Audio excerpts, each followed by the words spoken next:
அனைவருக்கும் வணக்கம்.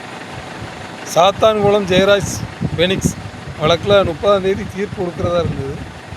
அது இன்றைக்கி ஒத்தி வச்சாங்க. இப்போ 6ஆம் தேதி ஒத்தி வச்சுருக்காங்க. ஐயா நீதிபதி அவர்களே, 6ஆம் தேதி ஒரு சிறப்பான தண்டனை கொடுங்க. இப்படி ஒத்தி வச்சுட்டு போகாதீங்க, சீக்கிரம் தண்டனை கொடுங்க. ஏன்னா தமிழ்நாடு மக்கள் எதிர்பார்த்துக்கிட்டு இருக்கோம். ஏன்னா காவல் காக்க வேண்டியவங்களை அடித்து கொண்டிருக்காங்க. இது மிகப்பெரிய தவறு, குற்றம். இந்த தவறை மிக கடுமையான தண்டனை தான் சரியாக்க முடியும். அதிகபட்சம் மரண தண்டனை கொடுங்க, இல்லைன்னா சாகு வர ஜெயிலில் போட்டு காலமுள்ள ஜெயிலே போட்டுருங்க, வெளியே விடாதீங்க.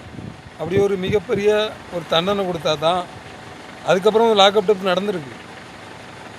நீங்கள் அது மிகப்பெரிய தண்டனை கொடுத்தா தான் அது குறையும்.